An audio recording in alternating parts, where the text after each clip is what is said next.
which my podcast is of the same name, came after. But the reasoning behind me writing the book back in 2016, the first reason I had just finished a movie. I had released a film and I was promoting that. And I found myself with a little bit of a break. And when I'm on break, I like to be creative because I like to work on projects. At the same time, I was mentoring a lot of entrepreneurs.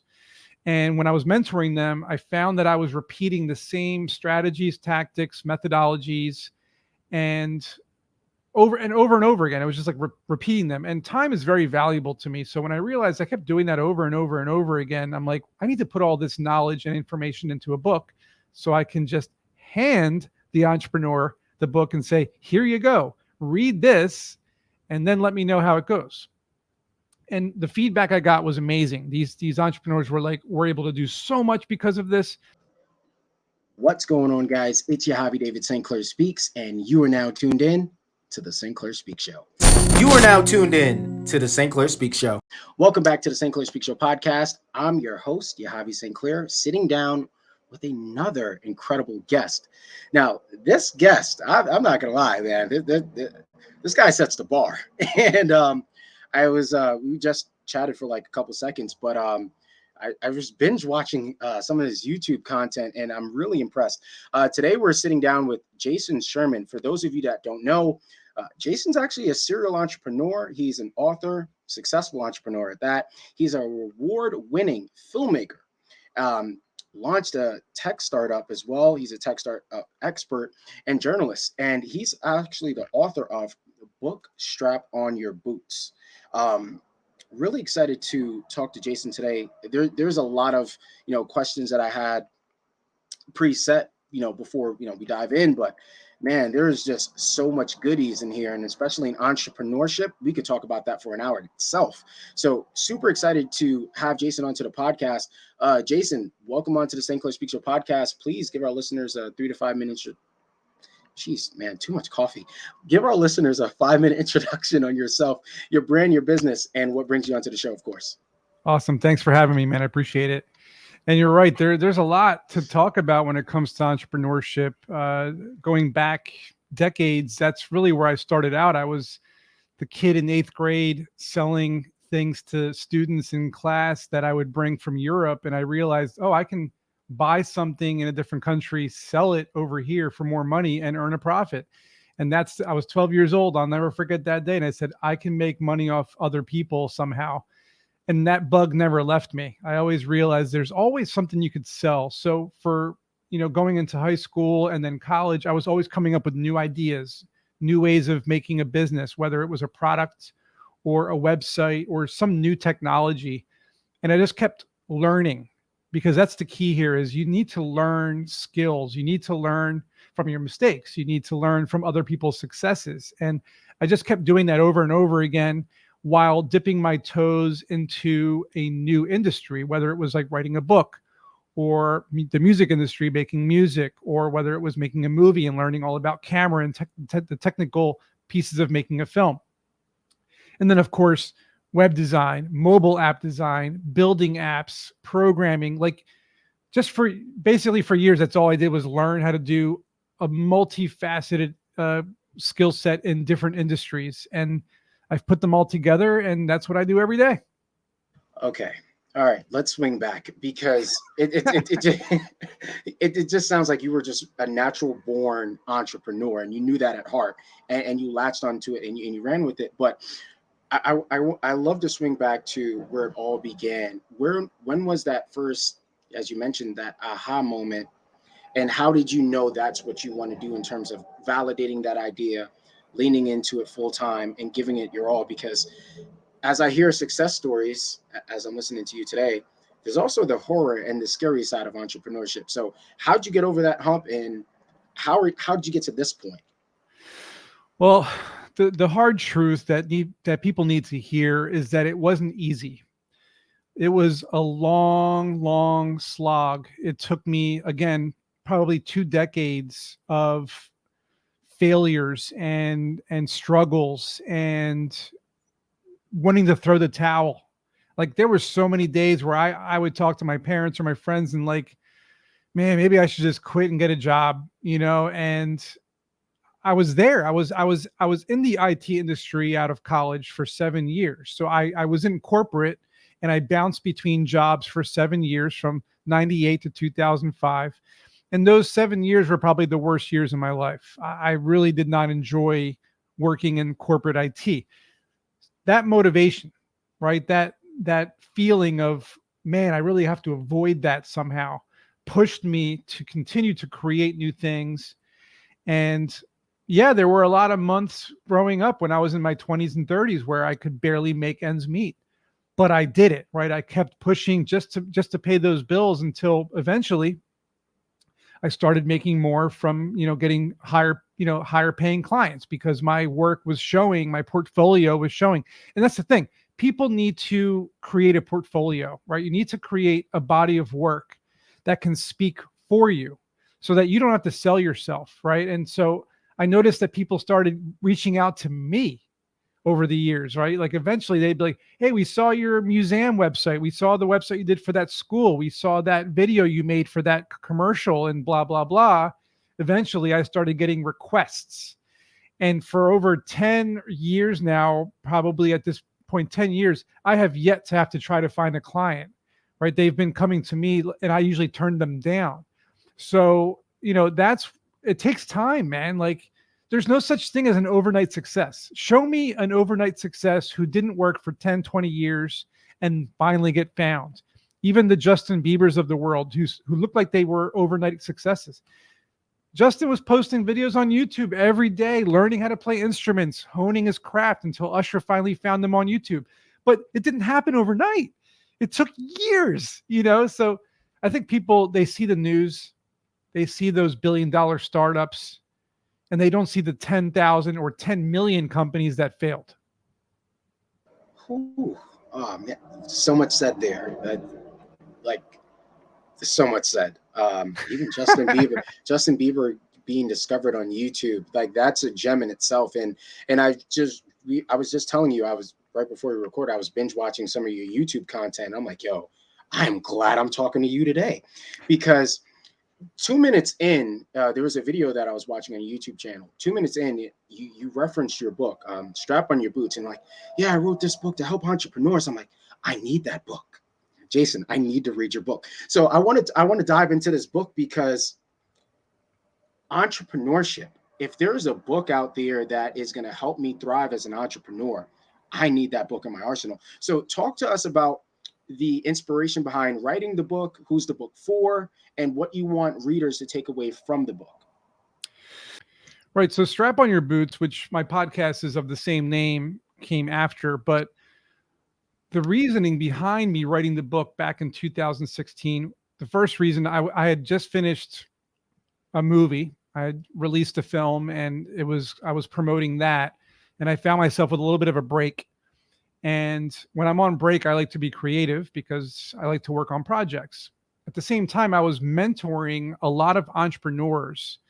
And when I was mentoring them, I found that I was repeating the same strategies, tactics, methodologies, and over and over and over again. It was just like repeating them. And time is very valuable to me. So when I realized I kept doing that over and over and over again, I'm like, I need to put all this knowledge and information into a book so I can just hand the entrepreneur the book and say, here you go, read this, and then let me know how it goes.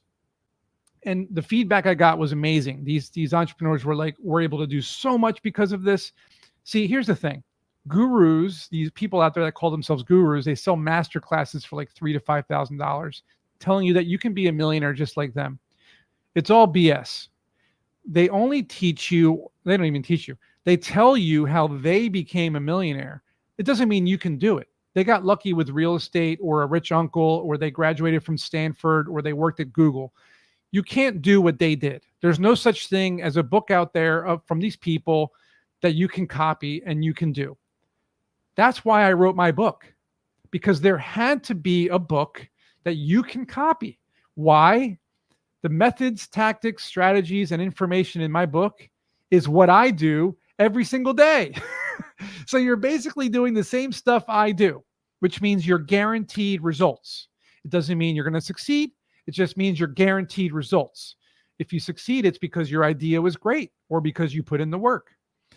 That's where my book came from. And then from there, I started getting feedback from students at colleges who were also using it. They passed it on to their professors and PhD students. And people came to me and said, hey, have you ever thought of making a course from this book?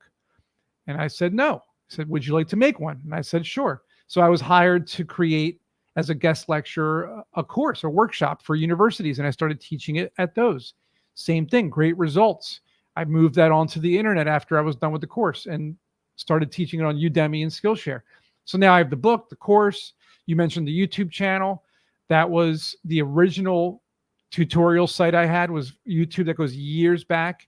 And then my podcast came 4 years ago because I realized, well, the course and the book went well. The tutorials are going well on YouTube, but I need to continue. I need to continue on. And the podcast was a way to continue on, to give people more current information and interview entrepreneurs like myself to help people on their journeys. It's quite the story. Okay. So, I like how that all worked out for you, how you repurposed the book in creative ways with the course and workshops. And that's a really, I like that. I really like that. So success always leaves clues, right? You're someone that's very successful. And you mentioned, people always turn to you for advice, but Jason, in terms of mentors, like who has been, that inspiration for you and someone that you turn to for advice when you're at a standstill with a project, or you just need another idea on a project in particular? I think about this a lot because I don't have somebody like that to bounce ideas off of the way I used to when I was younger. When I was younger, I looked, I had a couple of older, CEOs or business people. They might have had like one success in their life, so they know, how to make a success happen. So I would get feedback and I would get advice from them. And also I had a couple of investors for different startups that I had. So they were able to help guide me as well. And I learned a lot being in certain environments. But for the most part, I had to do the hard work myself, and I had to learn myself. And, a lot of research, a lot of reading. I like using Reddit because Reddit is a community where you can learn a lot from people because you're getting real information, not just blog posts. You're getting actual people's thoughts. So, yeah, I wish I could say I had some mentors today, but I really don't. I feel like I've turned into the mentor. And so now I'm the one being the mentor and helping others out. And I help people all the time. So I want to ask you about startups, like startups and finding, not even just finding the right startup and creating the right startup, but when you get to that point of, okay, I have this idea for a startup, what is that next step process? Do you team build first? Do you do the whole SWOT? What does that look like? If you were starting, here's a better question for you, a better way to frame it, I would say. You're starting off from scratch right now. You have an idea for a startup. Jason, what are you going to do first? What do you do? Validate the concept. You got to make sure that what you're about to invest a year or more of your time and money into is even worth it. And you don't have to build anything to do that. You just have to create a survey or ask friends and family or post on social media, maybe do a landing page, which is free, and then maybe spend $50 on some Google ads to see if people sign up for it. Do some research, make sure nothing else exists, which is a big mistake people make. They have this idea, they start building it, and then there's like 4 others like it already. Validation of the concept is, not only is it super important, but people seem to not do it. It's crazy to me. They just start building. So yeah, you got to validate your concept before you do anything. From there, you need to make sure you have an audience. Like, who is your audience? Who's actually going to pay for this product, or who's going to download your app? You need to know the actual demographic. I know these are probably pretty obvious to you or to others listening, but believe it or not, a lot of entrepreneurs, they skip these steps. They just start building. You can't just start building something. The analogy I like to give is, if you're going to build a house, you don't just start building it. You need to hire an architect who's going to make a blueprint for you. Then you have to hire a team of engineers who are going to tell you like what materials you should use. Then you're going to maybe go into a store and ask for some designs and like, try to vet, maybe ask your friends and family, well, should I put my kitchen over here? Should I put, it's the same thing with your product. You need your engineers, you need your blueprint, you need to ask your friends and family for ideas. So treat your idea as if you're building a house. You need a foundation and you have to build off of that foundation. So it's so that whole build it and there'll come thing is just nonsense, because it didn't work out for me when I went that way and trying to build something, then trying to market, then no one bought it. So it's like, Well, I learned something over the decades. You can build anything. Literally, you can make a music album, you can make a movie, you can write a book, you can build an app, you can build a physical product, but selling it is really hard. Very good point. I want to, they say, oh yeah, work in silence, and let success be your noise. Yeah, Jason, I would argue that, sometimes putting your ideas out there, like, okay, we just connected, through the podcast. If I have an idea, if I want to get in tech and I want to keep that to myself and I have no experience in tech whatsoever, it's beneficial for me just like, hey, Jason, can I get your advice on this? Hey, what do you think? Maybe this ties into, the mentor question, but I want to talk to you about networking and having, a power circle and people in your corner. What has networking done for you in your journey in entrepreneurship? I wish I had something good to say about this. I really do. Let me hear it. I'm sorry, man. I might be a cynical person, but I think I'm more of a realist. So the short version of this, because there's a long story behind this. The short version would be there was a moment in time when I was a journalist and I was networking in my city all the time. I was going to these tech events, whether people were speaking or it was more of like a networking thing, or it was like an event of, some company sponsored it. I was going to these things, taking pictures, interviewing people, writing articles, trying to get my feet in the door to the point where I could get help for my ideas. And what I found, my friend, was a lot of the same. People trying to get help, people trying to get out there, people trying to get their ideas out there. So it was a big circle of people trying to get help for their ideas, trying to get money, investments for their ideas. And nobody wanted to collaborate. Nobody wanted to help because they were stuck on their ideas. And investors, they don't care. They don't want to give you money because until you show traction, revenue, technology, and team, those are the 4 things I have in my book, right? You need all 4 of them. Until you have them, they're not going to give you their money. So, if you hear stories of an entrepreneur getting $1 million for just a concept, he had a connection. She had a connection. That person had a connection somehow. Without those connections, you're not going to get investment money. So networking events to me are just a huge waste of time because all you're doing is meeting people that are just like you. They just need help. They just need investment money. And I've never gotten a relationship or some sort of help from a networking event for all the years I spent going to them. Now, were they fun? Were they interesting? Were they exciting? Did they get me out of the house? Did I learn something new? Yes to all of the above. But did I gain a relationship? Did I gain a partnership? Did I gain a friendship or an investor? No to all of the above. So if you're going to network, you have to go with the mindset that you're not going to get any help. You're not going to get any money. You're not going to get any partners, but you're going to learn something and you're going to get out of the house and see other people like you. And maybe something will happen that will pique your interest and will help you along the way. But that's about it. That's just my perspective. Keep in mind. Absolutely. I got a lot of respect for the perspective. I want to ask you, this is a question that I ask every single guest, especially recently. The last 2 years, 2.5 years now, with the whole outside world transitioning lockdown, COVID, all of this other stuff.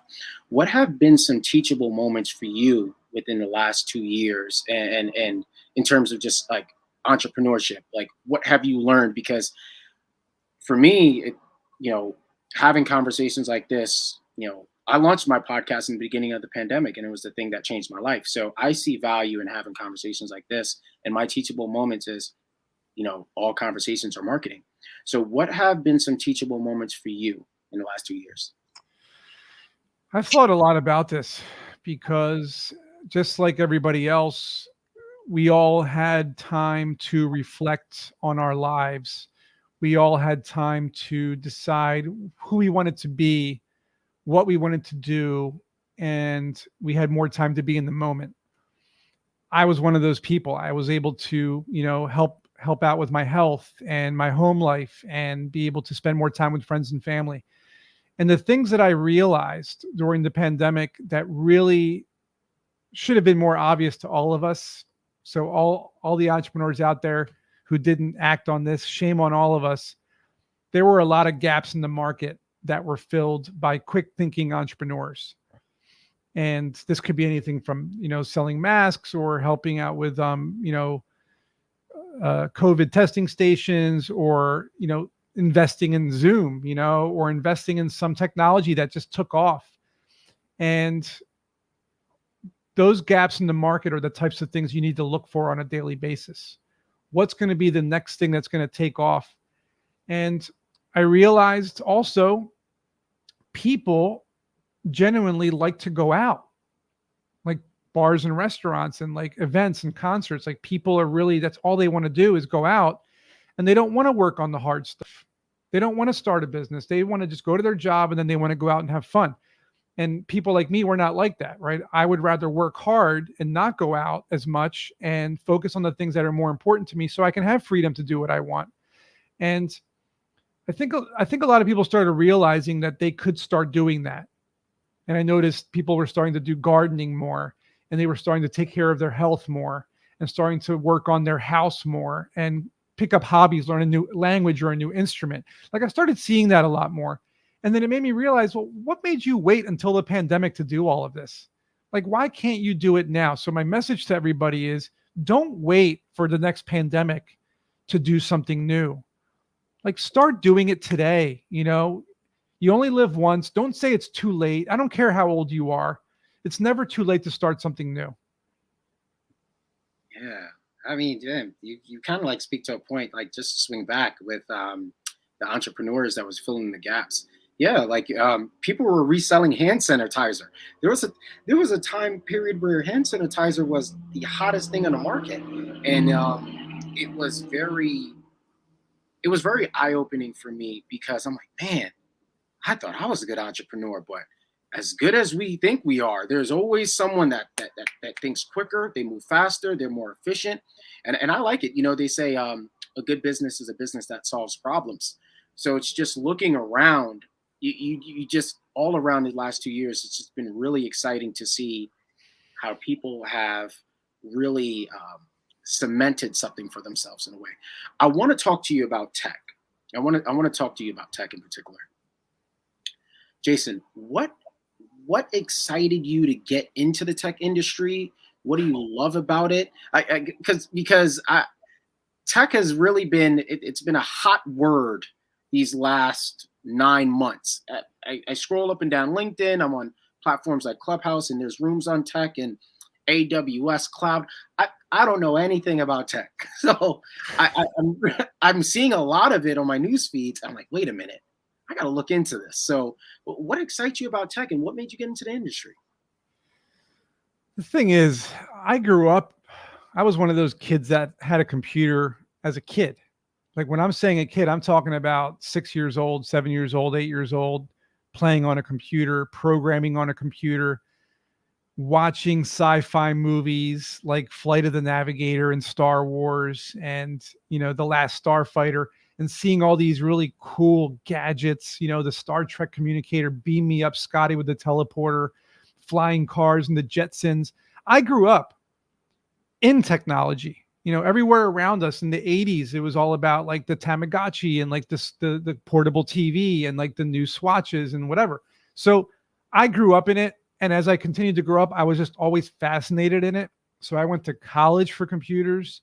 I learned how to build my own computers. And from there, everyone always knows this about me. Every new technology that came out, I was the first to jump on. Like I was a beta tester for Gmail.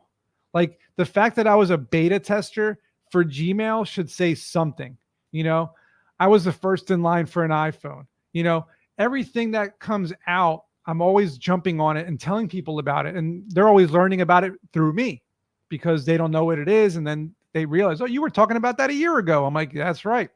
So that's what interested me about technology, is the fact that, I'm actually releasing an episode on my podcast in a couple of weeks called Why Science Fiction Doesn't Exist. And the thing is, we are literally living in the world of science fiction today. If you go back 100 years or 200 years and read all the books by the famous authors of all the science fiction predictions they made and gadgets we're going to have one day, the TV shows and the movies that started coming out in the 1950s through now, or even earlier than that, 1930s, that show you the future. We have all those things now. So what interests me? The fact that we're living in a science fiction world. When you said I beta tested for Gmail, I'm like, what? my whole facial expression just changed. And dude, why I didn't choose my name? I chose some stupid username. Like I'll never know that. Like, why didn't I choose my name? Like, I didn't think about that. I chose my AOL screen name. So okay. I don't even have a good name for my Gmail. It's like some random name. I kind of want to stay on this tech topic a little bit longer. Okay, so what excites me, you said you was one of the first people in line for the iPhone. Technology is evolving at rapid speed. Where do you see, because man, I tell you, for example, on LinkedIn, there was a time period where I was looking for work and I kept getting opportunities for, AE position for some of these tech sales companies. And then I started reading up on these tech sales companies and I'm like, wait a minute, there's opportunities in tech sales. There's people that's doing cloud and all this other stuff. And I'm seeing some of these companies just launch up from being a tech startup. So I guess my question for you is, in the next 5 to 10 years, because as you said, you've seen things before it actually happened. Let's mark this date down. Today's July 27th, 2022 that we're recording this. What do you see coming within the next 5 to 10 years in the tech industry, Jason? The big things are going to be robotics. And when I say robotics, I'm talking about like automation, factories, and a lot of repetitive tasks are going to be starting to be taken over by robots.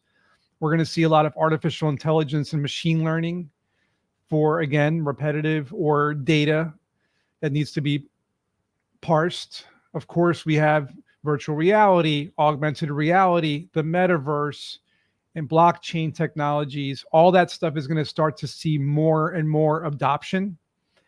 And we might see some breakthroughs in healthcare. Like there's a lot of gene editing with CRISPR, and we're starting to see more potential, maybe 3D printed organs to save lives. We're going to start seeing more of that. Space travel is going to be taking off, pun intended, a lot more. I mean, we're going to be on the moon by then because the Artemis program with NASA, they are just about launching the probe that's going to be circling the moon for the next year. So they're going to be making a moon base where astronauts will literally work and live on the moon and create fuel to take off to Mars. We're going to be on Mars in our lifetime. So it's going to be all about, the next level of technology. It might not be flying cars like we all wished, but we do have electric cars. We do have self-driving cars. We have to give props to where they deserve. We have these technologies we all get to carry around. a personal communicator, personal computer, like they had in Star Trek and Star Wars. I mean, we get to do these things. So what's the next level? Maybe a contact lens that has everything implanted and you see everything as you go and you just think a thought and it happens. These types of things are the things that we're going to find in the future, and we're going to start to live longer. You know, we're already living to 70, 80 years old. Medical improvements, they're starting to find how to slow down aging, reverse aging. Billionaires are pouring all their money and time into this. If we can start to live longer to 100, 150, doesn't mean we're going to live longer in terms of age. It's more about living longer without disease. So right now, humans are living to, like, say 80 years old, but they're living those last 20 years with diseases, osteoporosis, arthritis, cancer, heart disease, all these problems, right? If they can eliminate those diseases and those issues, what we're going to find is that we'll be able to live up until 100, 120, 100, and maybe 50 without those things. And so we get to live healthy, and then one day we just die. But at least we died happy and healthy. So those are all like the things that I'm seeing we're going to see 5, 10, 15, 20, 25 to 50 years from now. In some of these things are actually happening right now. You know, they're going up in space, and it looks like they're going to space every other weekend now. I'm like, oh yeah, Yep. put me on the calendar. And another point I do want to make is there's this CRM system that I use now for one of my marketing. When I do my marketing, I used to have a virtual assistant that used to run that. Now it's like, okay, I set it, it's complete automation. I have the workflows, I have the triggers, and the system is doing way better than a virtual assistant. So it's so funny that we're on this point right now. And I'm like, wait a minute, I actually let someone go because of this, because I have a system that does everything, all different points of contact. If they say no, it's going to do this automated message. If they say yes, they get this. And if they give me a little bit more, it's going to trigger something to my email that, hey, Yahavy, get on top of this, do this. Man, it's such a good point, because, yeah, I mean, since we're on this point, I mean, people are actually getting replaced by automation as we speak. You know, I don't need a virtual assistant to, you know, get guests on my podcast. I don't need a virtual assistant. Right. I don't need a virtual assistant to do my sales outbound messaging. I don't need a VA for that. I don't need someone to do my email marketing. Like, there are systems in place. And I think since we're on this point, is like, man, like, what would be the need for the human being within the next 25, 30 years? Like, what can we still do? I mean, they're pretty sure, you know, we create the technology. That's one, but it's that's just it. You know, what you just said, creating the technology means somebody has to build these robots. Somebody has to program the AI and the machine learning. Somebody has to, you know, come up with everything. And when you say coming up with things, that is creativity. That is thinking. We have a brain.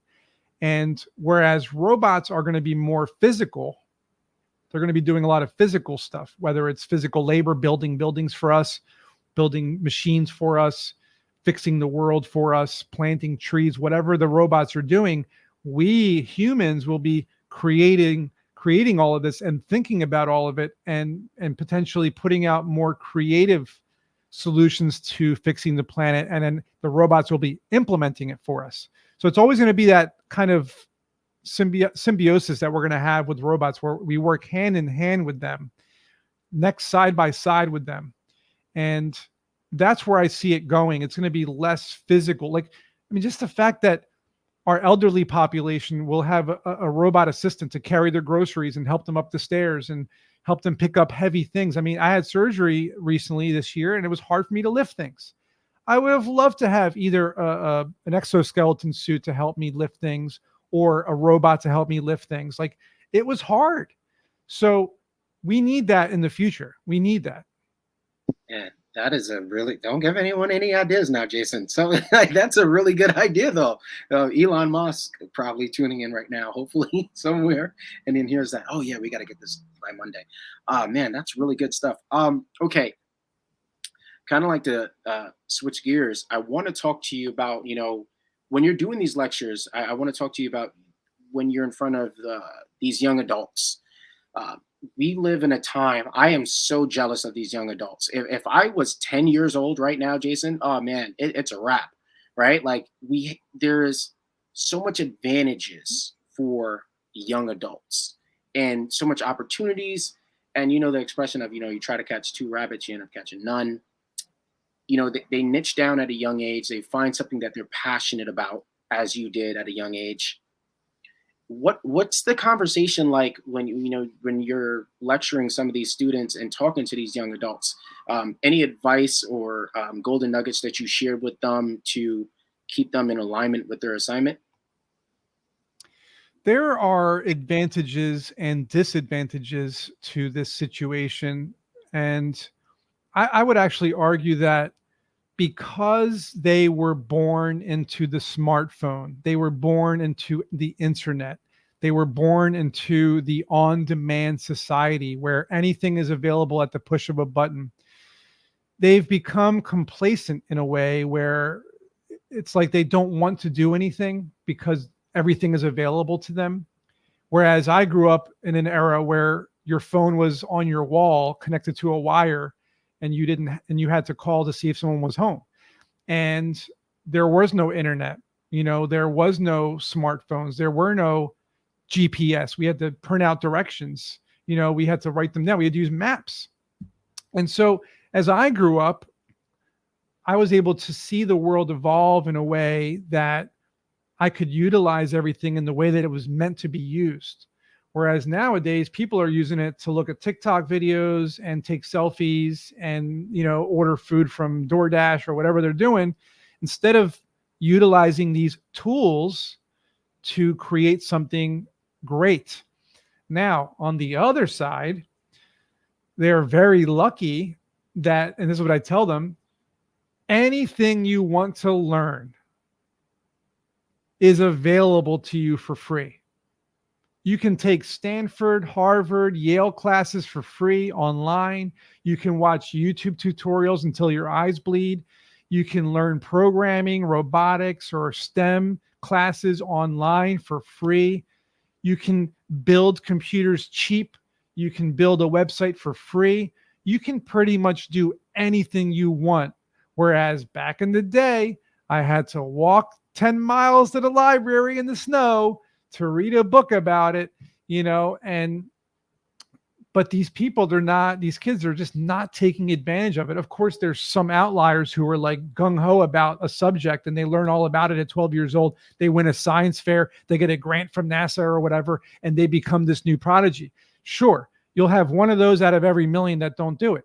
It's the other million that really need to take advantage of this situation, which is knowledge. It's everywhere. We didn't have that. We had an encyclopedia. We had to get a book and look and flip through it.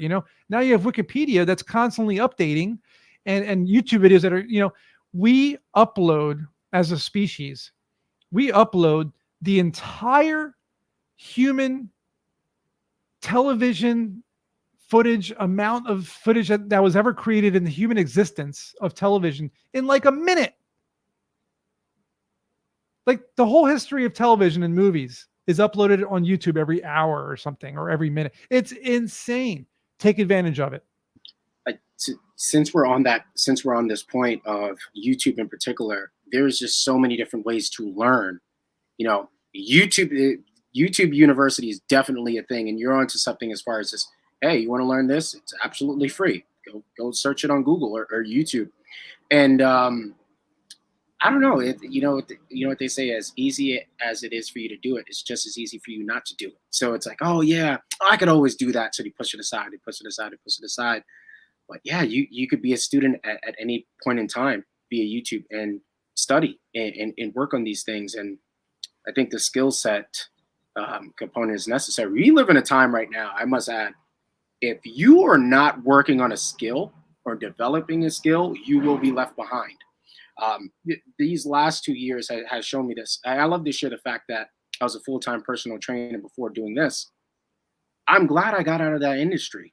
I started to pivot, started to have these conversations, because as I I don't have interviews like this and remain the same. After this interview, I'm going to do my homework, right? I'm going to go on YouTube and maybe search some things, robots coming in the next 50 years or something like that. But just looking into tech and all of these industries that are booming, right? Why? Why are these industries booming? Okay, here are the problems that this solves. And as I mentioned before, a good business is a business that solves problems. So, I mean, all this information is out there for you. It depends on how hungry are you. Some people wait till they're at their last to make a decision, Jason. They wait till they have 5 cents to their name to take action. And it's not the way to go. So I want to ask you this. Lessons learned from failure with entrepreneurship. What are some lessons that you've learned? Because it has to be something there. Absolutely. How many? There's so many. Don't spend any money when you're first starting out. Do as much work as you possibly can without putting together a team. Don't hire people to build things for you in the beginning. Don't hire a lawyer in the beginning to draft contracts. You're going to spend all this money for no reason. Don't buy a lot of inventory for a product that you create. Try to stick to like very small amount to sell those out and then get more. Always back order, always be on back order, special edition, that kind of thing. Try to fail as quickly as possible. Like try to figure out if the idea or the product works as quickly as possible so that if it works, great, you can keep going. But if it doesn't work, you can move on to the next idea. Something else that should have done years ago, and I made a lot of mistakes when it comes to making important decisions. And here's it's a very strange thing that I found happening that I've been able to stop myself from doing. In our lives, we get presented with some life-changing opportunities. It could be something like buying a lot of Bitcoin when it first came out, or buying Google stock when it first came out, or not selling something as early as you sold it and holding on to it longer because maybe it becomes valuable. I made all those mistakes and I learned from them to the point where the next time I was presented with one of those opportunities and it was risky, but I knew in my gut that it was going to be one of those times where I'm like, I should have done that. I did it. And it works out, right? So my message is, if you feel like you're being presented with an opportunity that's risky, but you have a feeling about it, follow your gut, take the risk. Worst case scenario, you lose. Best case scenario, you win. And if you win, you're going to be very happy. So, follow your gut. Yeah, there's always silver lining in failure. Always silver lining in failure. And you risk more by not taking the risk. I've learned that the hard way. Definitely risk more by not taking the risk. What would you say? What's some advice you would give to someone that has aspirations to be an entrepreneur? And the reason why I'm asking this is because there's someone right now that's probably at a 9-to-5, which is okay. And they feel like, oh, I'm an entrepreneur. Maybe I should just quit this job right now with no parachute, no safety net, and just wing it and see how it goes. What advice would you give to any aspiring entrepreneurs, Jason? I would say they have to do it on the side. Do it on the side. Do it on your lunch breaks. Do it on your coffee breaks. If you're sitting at your desk not doing any work and you can get away with it, work on your startup at your desk. When you get home, work on it. When you go for walks, work on it. Any chance you have a phone, which is a computer. You can get a lot done. And what I always tell people is, you don't have to go all in. You don't have to focus like 8 hours on an idea. You can do 5 minutes a day. You could do 30 minutes a day. You can do 1 hour a day. As long as you're doing something each day, you're picking away at the idea. And if you do that, it could take 2 months, 6 months. Who cares how long it takes? Eventually, you're going to get to a point where it works or it doesn't work. At least you still have your job.